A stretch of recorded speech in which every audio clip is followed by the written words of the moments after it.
আমাদের মূল লক্ষ্য বিশ্বকাপ। বাংলাদেশের সঙ্গে হেরে একই বললেন রশিদ খান। প্রিয় দর্শক, আসসালামু আলাইকুম।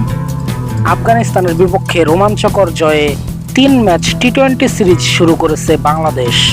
পারভেজ ইমন আর তানজিদ তামিমের দুর্দান্ত উদ্বোধনী জুটিতে একসময় জয়টা নাগালে মনে হলেও 9 রানের ব্যবধানে 6 উইকেট হারিয়ে পরাজয়ের সংখ্যা উকি দিচ্ছিল।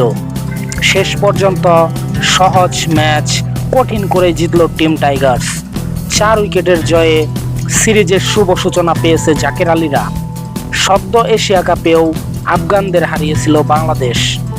টি-20 ক্রিকেটে আফগানিস্তানের বিপক্ষে এখন পর্যন্ত 14 বার মুখোমুখি হয়েছে টাইগাররা। সবশেষ 5 ম্যাচের 4টিতেই জয় পেয়েছে বাংলাদেশ।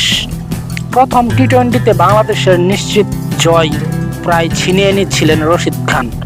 একাই 4 উইকেট শিকার করে টাইগার টপ অর্ডারে ধস নামান আফগান এই অধিনায়ক। পরে ম্যাচ শেষে নিজেদের ব্যাটিং নিয়ে আক্ষেপের কথাই শোনালেন।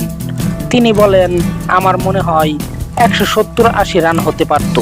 পুরো এশিয়া কাপ জুড়ে শট সিলেকশন আমাদের ভুগিয়েছে।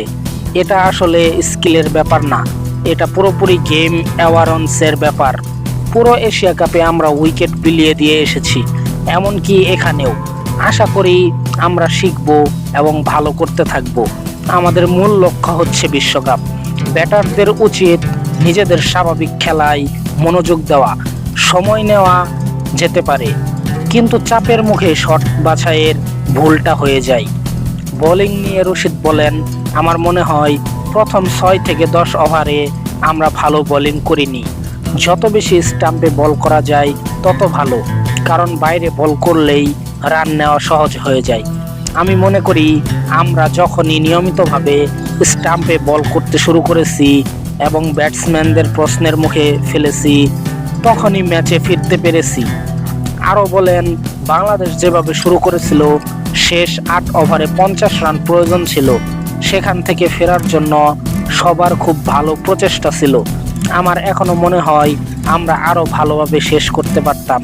টি-20 ক্রিকেটে যখন আপনার কাছে মোমেন্টাম থাকবে, তখন সেটা হারাতে পারবেন না।